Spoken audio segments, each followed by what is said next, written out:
everyone, and welcome to another session of the GMIS 2020 digital series.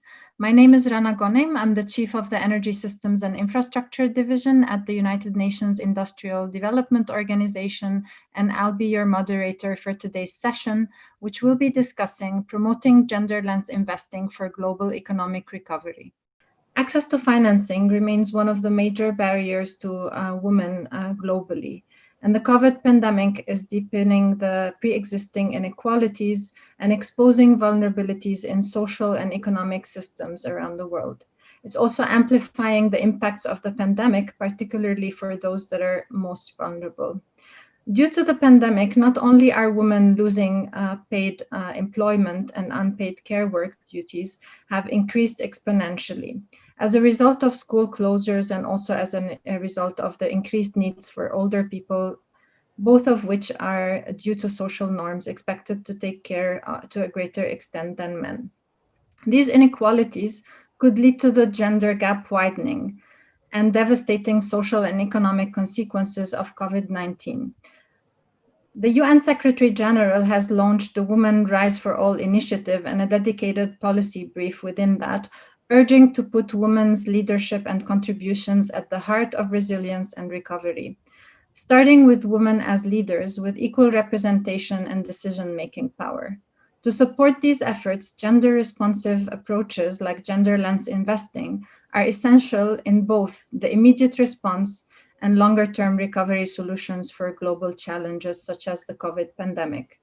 They're crucial for mitigating disproportionately negative effects on women, as well as increasing resilience to future shocks by supporting a more stable and inclusive public and private sector. The webinar today has brought together a distinguished panel of experts that are coming from across the globe and also having different backgrounds. With us today, we have Ms. Selina Heini, a policy advisor on gender equality and engagement with the private sector Swiss Agency for Development Cooperation. Thanks for joining us, Selina. We also have Kerry Max, who's a special advisor, Climate Finance Partnerships as part of Global Affairs Canada. Thanks for joining us, Kerry. We have Dr. Chitra Rajan, who is a serial entrepreneur and an advisor as part of the Private Finance Advisory Network. Thank you for joining us, Dr. Chitra. And then Mr. Bo Seil, who is the co-founder and partner of Patamar Capital. Thanks for joining us, Bo, as well. And finally, we have Ms. Stephanie Van Stevens, who is an investment officer and gender lead under the International Finance Cooperation. Thank you, Stephanie, for joining us as well. And with this introduction to our webinar and our speakers, I would like to start by posing the first question to you, Bo. As the co-founder and partner at Patamar Capital, the leading impact investing venture capital firm in Southeast Asia, how did you become aware of the gender lens investing, and what is the business case that you see for gender lens investing? Thanks, Rana. Yeah, the journey for us has actually been a pretty interesting one. For a long time, we were investors into microfinance institutions, and then when we pivoted to looking at other types of business models, I was in a conversation with a good friend of mine named Joy Anderson and another friend named Suzanne Beagle, who are very, very involved in the gender lens investing scene, if you may know them. As I had conversations with them, we started talking about gender lens investing. I honestly said, I don't really know what that means. Can you explain what that means? There may be some of you also on this call who are thinking to yourself, what is gender lens investing? And really what we came down to was Joy said, hey, listen, you guys have always been gender lens investors. It's just that you have not been intentionally doing it. You've been backing companies that have been primarily focused on women and girls. You've backed a number of female CEOs of startups. And then you push for these different practices within your firm, whether it's equality within the workplace or board representation, but you just don't have a clear way of articulating it. So a few years ago, we were actually selected by the Department of Foreign Affairs and Trade for Australia and partnered with them. And we really took a really deep approach towards just looking at the way that we really instituted gender lens across our firm, not just in our investment strategy, the way we ran our firm, the way that we sourced deals, the way that we negotiated deals, the way that we sat on boards, the questions that we asked. We really took a 360 approach towards Palomar and said, not only are we focused on backing female entrepreneurs or investing in companies with women and girls, but how do we not only just back the business models of the future, but how do we focus on building the companies of the future? And I think that there's enough data out there that talks about how, diverse teams really create better outcomes. Obviously, there's different challenges in different markets as you're dealing with, various cultural contexts. But from our perspective, I mean, one of the things that's amazing as we think about the venture scene is that if you can back amazing companies that have a gender lens, you can actually create better outcomes. So I'll give you one example quickly. There's a lot of people who would not be opposed to this, they just don't think about it. And so when we say a gender lens, it's we're seeing the world and taking gender into account. So we asked one of our portfolio company CEOs, are they segmenting their customer base by gender and thinking about how they better approach male versus female customers? And they said, no, we actually haven't been doing that. And you think that would be the most simple thing you can think of. And it goes much deeper than this, but I'm just giving you one example about how that changes marketing messages, how that changes the types of people that you actually send to engage with different customers, how you think about training your teams if you have sales teams. So the case really is just how do we take gender into account to actually drive the best outcomes, financial outcomes as well as impact outcomes. Brilliant. Thank you so much for that. And Selina, I think more from a national perspective, gender equality is embedded in Switzerland's national and international commitments.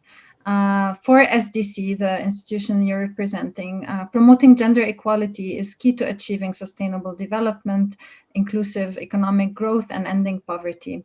How does Genderland's investment tools play a role in achieving these objectives?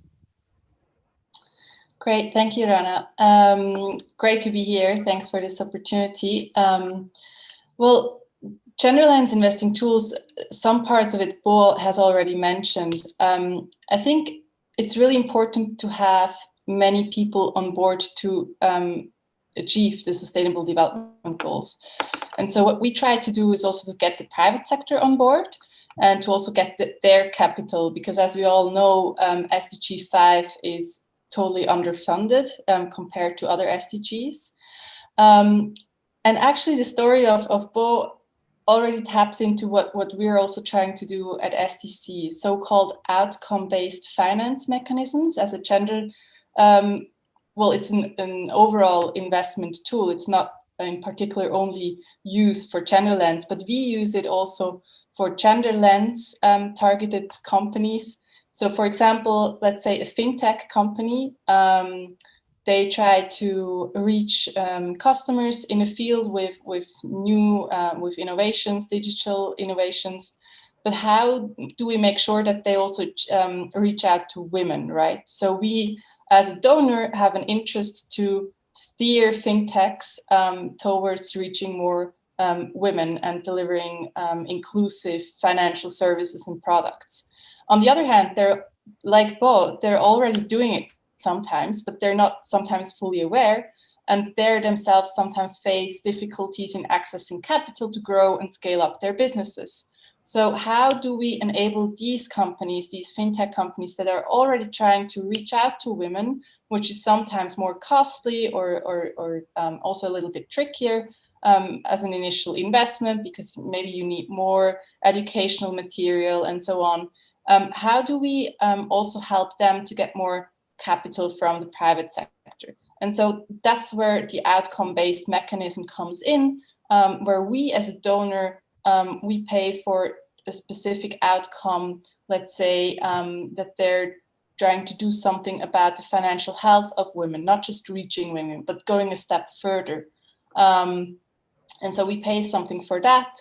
And then they have some more capital to attract the financial industry or normal capital providers, not donor money. And so that's what we try to do at STC. And to understand this really better, we have also invested into a feasibility study that particularly looks into fintech companies and what kind of outcomes we could define around women financial inclusion. And it comes forth with a suggestion of an impact-linked fund that really tries to shift something in the financial sector for women. That's really great to see how also from a donor perspective, you can really pick up on something happening at a grassroots level and help in accelerating that by like pushing for more of these outcomes and orientation. Stephanie, so over to you. At IFC, you guys have done a study on manufacturing SMEs access to credit in Vietnam in 2018. And that study found that women-led enterprises in food and beverages and apparel sectors are 1/3 more likely, or on average, to be denied loans than men-led firms. That's really substantial. So how did this finance gap exacerbate the effect of the pandemic on women entrepreneurs worldwide? And why do you see that Genderland's investment is essential for COVID-19 responses around the world? Yeah, thank you, Rana, and happy to be here to sort of talk about this issue. So to the first part of your question, and that's something you had alluded to in your opening remarks, we see women in the more hardest hit COVID industries. So women entrepreneurs are in service and in retail and in hospitality. So these sectors obviously have been hit. And for those ones that are in businesses or in sectors that are able to transition into work from home models, as most of us are, there is the burden of childcare for them as well. So from a context, there is that hard hit. And now for those who are even able to stand, or just looking at industries and businesses broadly, the ones who are able to stand through this pandemic need some form of bridge financing or some form of additional capital to be able to sort of transition their business models where they're digitizing some of their operations or quickly adapting technology, which actually and interestingly presents us with another risk. Because in low to middle income countries, women are 20% less likely actually to have access to technology or internet or even mobile phones to be able to fully support that transition. And so we have sort of this backdrop. And then we look at the financing side increasingly, and something Selena alluded to actually, SDG 5 has been, less funded than the other goals that we're looking at. And you top that with government funding that has typically sometimes gone into bridging some of these gaps, going directly to fund the pandemic and looking directly at sectors like healthcare, et cetera, to be able to stand. And then private markets that have been making progress towards bridging these funding gaps for women, also scaling back and tightening their liquidity just based on market volatilities. So you have on one side this gap with women being displaced by the pandemic, and then you have a capital of supply issue as everybody is holding it to their chest. And so increasingly at this point, I think it's so important for us to not only shed light on the gaps that exist, but for capital providers, especially in private sector, giving government sort of overburdening in these things, to be specific and intentional about how they're channeling the resources into these post-COVID sectors. So as capital providers are sort of working on their thesis and growing it out, how are they making sure that women are being hardwired into some of the capital provisions? So either allocating capital to women entrepreneurs or looking at sectors that they're investing in and making sure women are represented either as employees or driving some of these businesses. Great points. Thanks, Stephanie. I can't agree more on the allocation of capital as well as driving for more leadership and representation of women. And I'd like to turn now to Carrie, and I would like to know from you more on the following. Attracting impact investment can unlock substantial resources and present new opportunities for business development targeting social impact. particularly for those sectors that are affected the most by the COVID-19. What tools from across the innovative financing spectrum does Canada apply, and how do you ensure evidence-based promotion of mainstreaming of gender into innovative financing and climate finance policy and programming? Thanks, Anna. And as one of the previous panelists mentioned, there are some big finance gaps out of there, and now, in fact, there are 3 systemic finance gaps. One is for the Paris Agreement, where trillions of dollars in investments are needed for climate mitigation adaptation. The second is for the Sustainable Development Goals, of which, of course, climate is a part. And now we have a third. We have a COVID-19 stabilization and recovery finance gap. And we know that official development assistance alone cannot come close to filling these gaps. So donors have to use innovative finance, and in particular, risk-sharing blends, public and private funds, to mobilize all investors, from impact investors to institutional investors, to get from the billions to the trillions that we need. So Canada works through our bilateral partnerships and multilateral programs and FinDev Canada, the Canadian Development Finance Institution that was established in 2018, to use instruments like guarantees, insurance, concessional loans and repayable contributions, equity and local currency finance, as well as outcomes or results-based finance, challenges and prizes, advanced market commitments, and technical assistance. And the idea is to use some of these or combinations of all these to create the enabling environment for these funds to flow. So we've used these instruments to establish climate trust funds, for example, with the IFC, the IDB, the Asian Development Bank, to support blended finance projects with Canadian civil society and impact investors, and to fund intermediaries like Grand Challenges Canada and Convergence Blended Finance. But mobilizing private capital is not enough. As we've heard, if investors aren't aware of or acknowledge and reflect the reality of gender dynamics in their investment decisions. So Canada's partners know at the outset that we have a feminist international assistance policy. And as we structure our partnerships, we look for opportunities to increase our partners' awareness of the material importance of relationships of power in finance and across society. And we promote gender lens investing by creating the incentives for our partners to experiment with different approaches to reducing inequality and promoting empowerment. An interesting example that I like to use is from our Inter-American Development Bank Climate Trust Fund, where by offering discounted interest rates on loans, we were able to get Argentinian renewable energy companies to hire women interns, which resulted in these companies realizing that women could and did do as good a job as men, and which created a rare opportunity for these women to participate in non-traditional industries. As was mentioned, at the end of the day, in the same way that the business community increasingly recognizes that diversity, including in gender, is an advantage in the boardroom, we believe there's a growing body of evidence, and we're hearing about it now, that points to and illustrates the advantages of integrating gender analysis into investment decisions, and at the same time, investing in efforts to reduce the gender inequalities that are holding back development and growth. And I'll come back to it in the next question. Our Equality Fund is an example of an innovative approach to mobilizing finance and expertise towards gender equality outcomes. But the fund applies its own gender lens investment approach to the investment decisions that it will make, and also includes efforts to support awareness raising among investees. So in this way, the fund ensures that while it tackles inequality directly through on-granting to women's organizations, it also tries to transform investor behaviors and norms as a financial actor in its own right.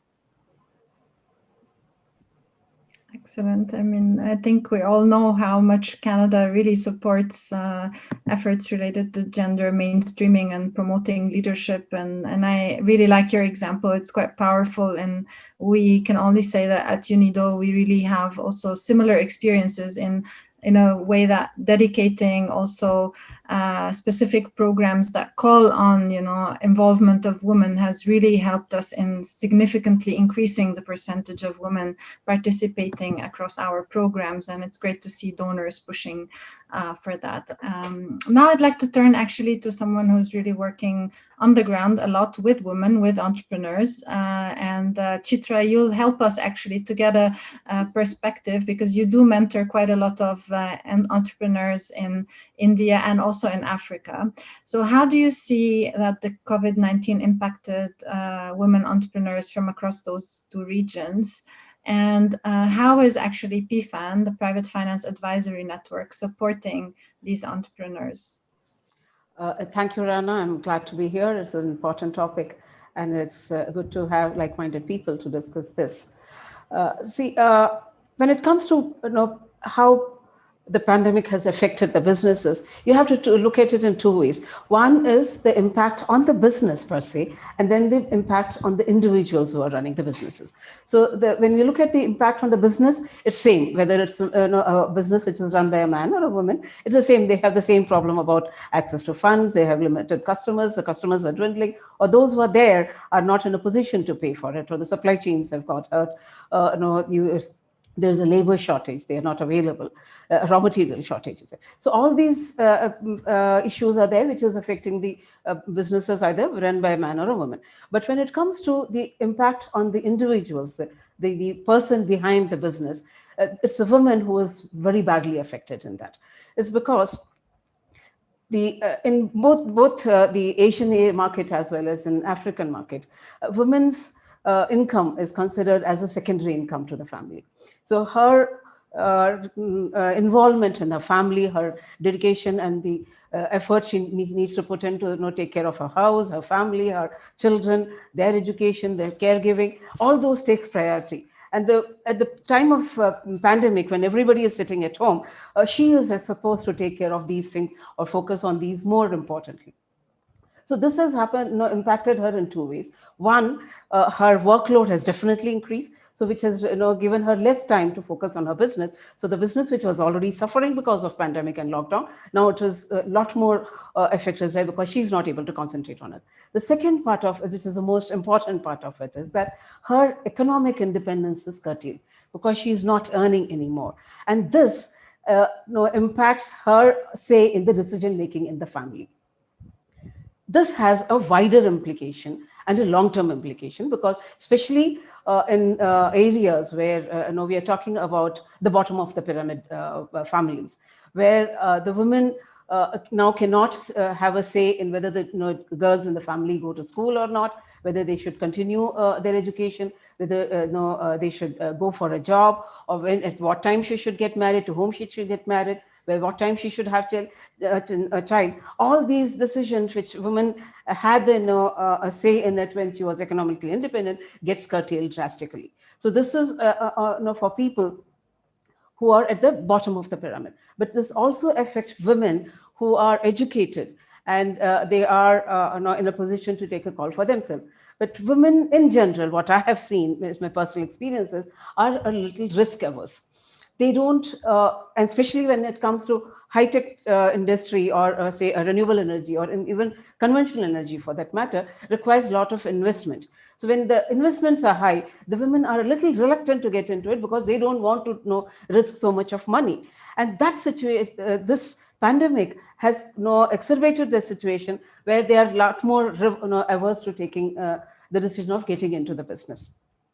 So this is definitely going to be having a long-term effect. For decades, many organizations have worked to bring the women on par with men in different areas. But this impact is going to be felt, and it's going to be a lot more difficult to overcome this. Probably it will take years for it to become normal.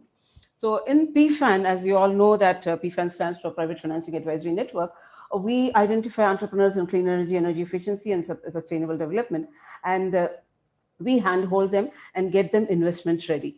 And once they become investor ready, we help them to meet a prospective investor. So we have now widened our scope, and we are helping them in business continuity and also enabling them to access specific funds which are meant for COVID relief. And in many cases, we are helping them to and supporting them in rescheduling and renegotiating their existing facilities also. So how we are doing it is we have set up a COVID clinic, and we have teamed up with another organization called Get Invest, and the coach from Get Invest as well as from PFAN, who are experts in this field, they handhold the entrepreneurs. We do both one-on-one coaching as well as group discussions to understand what are the challenges they are facing. At the end of the clinic, each project developer will receive a personalized diagnostic report about their businesses and how resilient or how vulnerable they are to the COVID crisis. And we are also giving them a set of strategies and which can steps which will help them to overcome this problem. Thanks, Chitra. I mean, what stands out to me is, yes, indeed, this support, the soft support that is needed as well for helping the women entrepreneurs to get this access to capital, be it for COVID relief or not. I think we need tailored approaches there, as I also see that sometimes women are subjected to different biases when they're going through. That actually is a lot more complicated. We generally, when we tend to see that, yes, women don't get the kind of funding which is needed, but one thinks that it's maybe because the women are not that educated, or that they are not able to present their case. That's why they are not doing it. If I can take a few minutes. See, I'm an entrepreneur. I'm in the I convert organic waste into bio-CNG. And a little bit about my background. I have a PhD in organizational leadership. I have 2 masters. I have worked in the IT industry across 3 continents, where more than 500 people were reporting to me at one point of time. And I quit that and started this business, did multiple smaller proof of concepts before I decided to go to the bank for a bigger investment. I thought with my background and everything, you can check saying that educated, she has a training, she has everything. And then when I went, I was asked all kind of ridiculous questions. They said, look, why is it that no, you're coming and doing it now when you have children who are young? No, what is the guarantee that you'll not shut down the business after taking the money and take care of your children? Why is it that your husband is not involved in your business? I said, why should my husband be involved? They said, no, that means your husband is not, no, he doesn't have faith in you and your business. That's why he's not investing, but you expect us to put in our money to take care of your business. So these kind of questions, I'm not sure whether they were conscious about what they're asking or how misogynistic and insensitive it was sounding. But this is a situation with somebody like me who's so educated and this thing. So I can understand how women who are not that good in presenting themselves. I'm not saying that they're not good in their business, but not everybody has an MBA and they know how to present their business, looking at how Guy Kawasaki says, the best way to present your case to an investor. So with this kind of a background, we can very clearly see that there is a bias in the minds of investors when they talk to a woman vis-a-vis they talking to a man. I mean, this needs to be you can see us all smiling, but that's really more, that's a smile that is really reflecting a deeper sense of confirmation of what you're saying, and also sadness, to be fair, to hear that. And it's across the world. It's not specific to India or Africa or Asia. It's there everywhere. I fully agree. And I think Kerry was actually requesting the floor to comment. So I would hand over to Kerry, but thank you for sharing your insights. No, but those are the insights I wanted to mention, because what you're describing are the embedded, implicit and explicit power dynamics that are quite often unknown to investors from the outside. I mean, Bo, your story really, it tells a story that is, I think, common amongst many investors, even private sector companies. They're unaware at the outset that these gender dynamics may in fact have a profound effect on their ability to succeed in the investment, the bottom line, how sustainable the investment is. And I just wanted to point out that I think the most important link to Genderland's investing and the COVID-19 response, it's not just the link of doing the right thing, of ensuring that the response is a just response that addresses the needs of all people, women and men, but it is an investment efficiency and effectiveness response. What we're saying is by taking a gender lens, by applying that gender analysis, you're going to get a much better return on your scarce investment dollars, whether it's for development activities or business earning activities or COVID recovery activities. So I think that's the beauty of this discussion right now. Gender lens investing is a tool to make sure that all governments in their COVID response get a better bang for their buck. Thanks for sharing that. And Bo, I mean, I think we all agree. I think the story you shared is quite powerful, and I'm just curious, actually, how the gender lens investing has really made a difference in your portfolio and for your clients. So where did you see that this really made an added value for you? Perhaps you can share with us some examples, and also if you'd like to comment on others. For sure. I mean, speaking to what Dr. Rajan was talking about, I mean, the questions that she was getting, which is not uncommon to women we see, not only when they're going after bank financing, but I'll speak more when it comes to early stage financing of, people raising seed stage rounds or Series A rounds. The types of questions that women tend to get are not even always that blatant. Like sometimes it's just asking them, how they're going to compete with people or how they're going to protect their downside, which is a much more biased question than typically men get. Harvard Business Review put out a really fascinating article, study about how venture capitalists tend to interview men versus women when it comes to funding rounds. And they find that just the types of questions that are asked tend to create biased answers, which create a completely different, as opposed to thinking about it as an upside, it's like, how do you protect against downside? So I think that in the early stage ecosystem, one of the things that we're saying to ourselves, which is a work in progress, to be honest. I mean, we continue to, evaluate, our potential hidden biases, even amongst the women on our team who are interviewing female entrepreneurs. I mean, you have to think about the gender dynamics that exist there, where women are so used to, men being in charge of businesses, or, just a perception of quality as an entrepreneur or experience. Like even the women on our team went through a very big education. So, venture capital, debt financing, we're doing both. We have a fund that's focused on SME financing in Southeast Asia that's working with more slow growth businesses as opposed to venture-backed businesses. But then as a venture firm ourselves, the questions that we ask, the way that we look at companies, the way we evaluate skills, the way that we think about projections, oftentimes men tend to completely overestimate how well they're going to do versus women who are like very much more realistic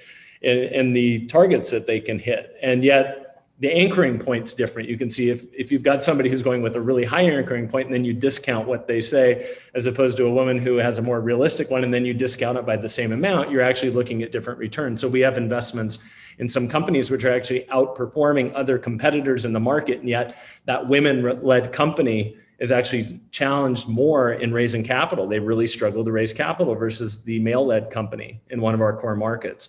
So if we fundamentally believe that debt financing, venture financing, all of this is very, very much done through pattern matching, we took a very deliberate approach through the training that we took with Criterion Institute and with Suzanne Beagle and a number of others regarding the Gender Smart Summit and other things. And we said, we need to change the patterns by which we're working off of. So if everybody always talks about pattern matching, if your patterns are wrong, in the same way that on big data, if you're feeding the wrong data into the machine, you're going to get the worst answers. If we're feeding the wrong questions into our pattern matching, we're going to get the wrong answers. So, it's very much a work in progress. I mean, this is not an impossible thing, by the way, but it is not something that you just wake up tomorrow and say, see, we're gender lens investors and now we're backing women. We do it too. It takes more thought, it takes more effort, but it's actually a very exciting journey. And so I don't want to dissuade people from thinking, oh my gosh, how do I do this? It's like, actually, there's a way of doing it. And, there's great approaches. Criterion has a great gender lens toolkit, which not only affects gender, but any sort of power dynamics when it comes to finance. We're really excited. And I think as we talk with other venture firms in Southeast Asia, none of them are against this idea, by the way. It's just oftentimes they don't have the lens. They're not asking those questions, or even more importantly, they're not listening for the right answers. So, this is really the approach that we take, and it's really a bottoms up, thinking about everything we do around the venture business and how can we apply a gender lens to it. So how, really quickly, how's it affected our portfolio? We're finding interesting opportunities that other people may overlook. We're finding ways of actually helping our portfolio companies recruit different people. We're finding amazing board members to join our portfolio companies. It's just actually creating better companies at the end of the day. Thank you so much. And I'd like to pick on what you said on actually the fact that a lot of even outperforming companies yet have challenges to get access to financing. And Stephanie, IFC is one of those institutions that is really getting financing also for entrepreneurs and for the private sector. So how do you at IFC work with fund managers to apply a gender lens in practice? And what do you see is a role for international organizations, including ours, that could close this gender financing gap? Yeah, thank you. As Bo was talking, I was like, yes, yes, and yes, because a lot of the things he's talking about are stuff that we have seen and are working towards. So at the IFC, we're really taking a more holistic approach. And I often joke that we bring everything in our toolbox to sort of counter this challenge. The first lever that we pull is through research, because for people to be able to move or shift the thinking of gender balance and gender lens investing beyond it being a pure impact play, they need to realize what the business case is. And so to do that, we started last year where we published the first research looking at what the gender gaps are in emerging markets and what the opportunities are. And what we came out with amongst many outcomes is the fact that gender balanced teams are actually showing 20% higher return than male dominated teams. And so that and other outcomes sort of plus recommendations as to how the industry can move. So that's the research piece. The second piece has to do with investment. We have to go with the money. And so what we have done with our investment is being able to mobilize additional funding that goes towards women-led fund managers, because we need to influence the allocators of capital, because we have seen a correlation between women having the capital and allocating it and the effect on it being channeled to women entrepreneurs. And the second piece of it is investing in generalist funds that do not at that point have a gender lens mandate, and with that capital, challenging them to improve gender diversity first at the fund manager level, and then at the portfolio companies, and asking the questions, where are the women within our portfolio? The final lever that we pull, which is sort of more direct, is sort of our training and capacity building. So in 2018, we developed content and curriculum for a fund manager training, and we rolled it out first in India and then in Kenya. And that training actually is being developed into a public good now, together with CDC. And what that guide does, it gives fund managers practical examples and best practices on how they look at gender lens across the entire operation. So at sourcing, asking the questions and looking at their networks, how are they sourcing deals? And are those sort of sourcing methodologies taking out women or including them? All the way to diligence. In your due diligence process, are you asking the right questions? That presents opportunities to fully assess the gender opportunities and risk. And moving on into how do you align with your portfolio companies to set gender-based outcomes and monitor and track towards it. So it gives the whole spectrum as to what fund managers can do to apply a gender lens. Now, to your second part of your question as to how we as international organizations can play a role, I think we have a big role. Two things top of mind. First of all, we have such scale and global coverage. What we need to do is create solutions together with partners on ground. And these solutions for gender lens investing need to be sustainable, first of all, and they need to be easily replicable across markets. So I'll give a quick example. We did an investment in a company in Nigeria that had a platform distribution model for women in FMCG type goods. And what that platform did was it cut out some of the middle chains so that it was more efficient and more cost beneficial for the women to source from the FMCG manufacturers and wholesalers. And that model that we created, we're now looking at recreating it in another entity that has a similar structure in Egypt. When we invested in the first one, the idea was for them to look into their value chain, see where the women are, better support them, have data, and look to increase the women that are part of that value chain on the platform. So that's the first example, sort of the first role we could play. The second role is we have tremendous convening power, right? First within the IFC, within the private sector as the IFC, and if we cross over to the public sector with our World Bank sort of arm. And what that affords us is the opportunity to facilitate dialogue across both factions in our sort of Genderland response. What that does is that you have a situation where interventions being created are complementary, right? So you have public responses and sort of macro level responses being coordinated and supported by all the private sector interventions that are being done. And that creates a more sustainable and effective mechanism for addressing gender financing in these markets. Excellent. Thank you, Stephanie. Lots of food for thought there. And before I conclude, actually, I'd like to turn with the last question. This has been a super insightful discussion, and I really don't want to conclude, but basically we are under time constraints. And so I would just come back to you, Selina, with what are the measures that governments can take now to foster more resilient and inclusive future economies and societies. So within the context of the crisis that we are facing, give us a final thought on measures that governments can actually take on that. For the pressurous last question. Well, I think very much has already been shared and said. And what I really like to point out at this point is that, I mean, many things we already knew, especially this panel here that is very well aware of gender issues at hand. But what COVID-19 has shown us is the issues that women already faced before COVID-19 has really exacerbated. So I think we have seen women are in majority at front as health workers, as social workers. We have to increase the quality of working conditions for these jobs. It has also shown that unpaid care work is really a burden for women mainly. And COVID-19 has also shown that this burden is on their shoulder, and we have to do something about this as governments, but also as maybe as an individual and also as men. I would like to shout out here to engage men also around the issue of gender equality, and I'm very happy to see men on this panel as well, which is not so usual sometimes when we talk about these issues.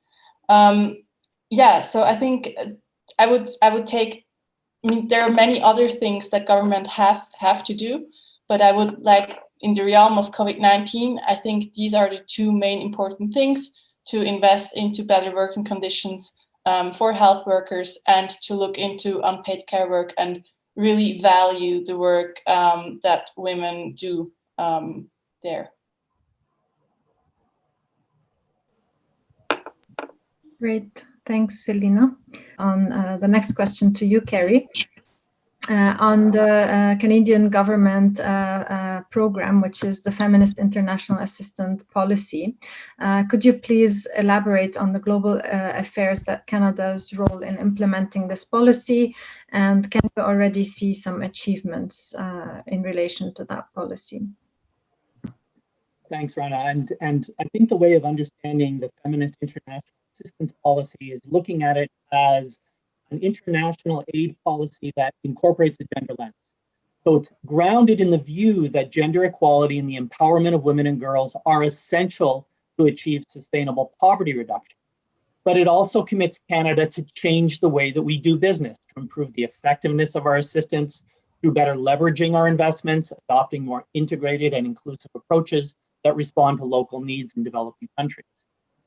Global Affairs Canada leads on the implementation of the policy across our geographic, partnership, multilateral, and policy branches to ensure that both our development programming and our policy engagement are grounded in a feminist approach that recognizes the materiality of gender to the decisions that need to be made. And this is as applicable to other international development challenges as it is to the ongoing challenge of COVID.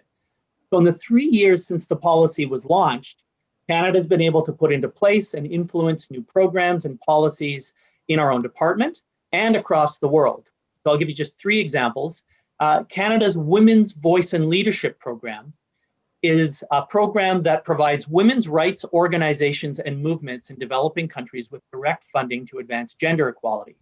The program supports 32 projects in 30 different countries and regions across the world that put women at the center of decision making. And as we've heard, these voices are as essential to inform their country's COVID-19 responses as they are to inform all other development. Internationally, Canada has worked with like-minded donors in the Green Climate Fund, which is the world's largest dedicated international climate fund, to promote an updated gender policy and action plan. And this will help the GCF become more responsive to gender dynamics, which will in turn lead to better investment in climate adaptation and mitigation. And then the last example of an achievement is in June of last year, Global Affairs Canada contributed $300 million to establish the Equality Fund, I mentioned earlier, which is a $300 million innovative finance partnership to provide sustainable funding for women's organizations and movements in developing countries. And this represented one of the largest investments in women's rights organizations by a single government. So, I mean, the key role of Canada as a donor right now is to, in its different ways, using different innovative finance and traditional development programming instruments, partner with everyone else who's on the call to help us all achieve this shared goal of creating a more inclusive and successful response to COVID-19 and all of the other development challenges that will follow.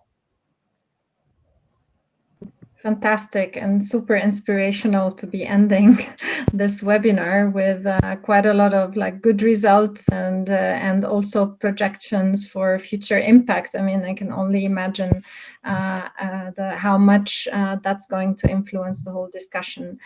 I have a lot of takeaways from the discussion and from all what you guys have brought on to the table. But basically, what I would like to say, there is for sure a risk for increasing vulnerabilities and negative impacts on women that need to be taken care of. We all, private sector, governments, multilateral, have a collective responsibility to work on reducing these inequalities and making sure that we bring support to those that are the most vulnerable. To me, some of the areas that are standing out that we also probably need to collectively improve, because indeed, I think the group here is a group that is already aware, that is already working on the topic, but there is quite a significant awareness gap that we need to kind of tackle.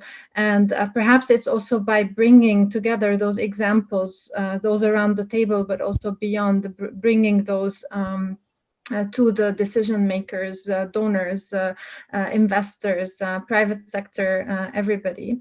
And then in addition to that, I think there is a lack a bit of evidence and data on the baseline. I mean, what is the baseline we're talking? So we've heard of perhaps individual studies or initiatives here and there, but there is a need for a better baselining to know at the end of the day what are the gaps that we are looking at, but also what are the opportunities and what is the business case for the Genderland investing. I mean, this 20% improvement, I think perhaps Bo, you are the one that talks about this, or Gary, but I mean, that is something that we need to assess across the border and make more accessible to a broader number of stakeholders.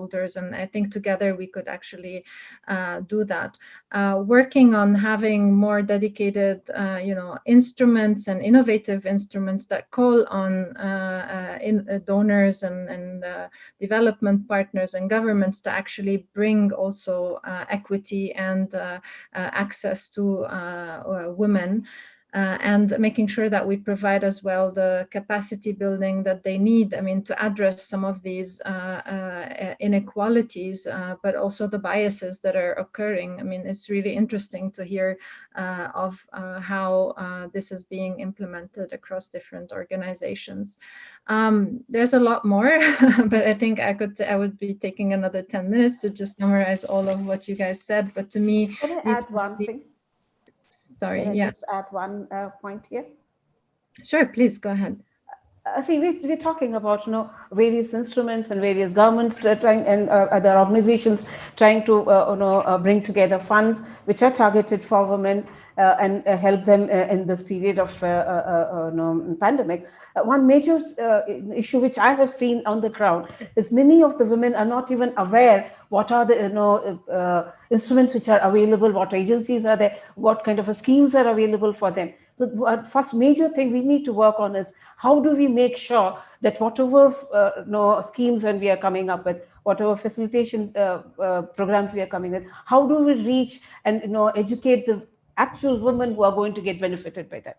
Now, somewhere there seems to be a gap there, that there is a whole lot of people who are trying to reach out, but there is a whole big chunk of people who don't even know that there are people who are trying to help them. So this gap has to be bridged. I mean, that actually brings me to the last point, which is partnerships. I think we really need to work in partnership at the ground level as well with women-led organizations that are helping us also to bring this voice to women entrepreneurs, industrialists, and everybody really that is working. So I think creating the right level of partnerships at the national, not only at global level, because we need to move the actions on the ground. I think this would be critical as well. And with that, I would really like to thank you all for a fantastic panel. I enjoyed the discussion and hope we continue, in fact, in exploring some of the synergies and how we could advance the topic together. Continue the conversation on our social media at GMIS Summit by using the hashtag GMIS 2020.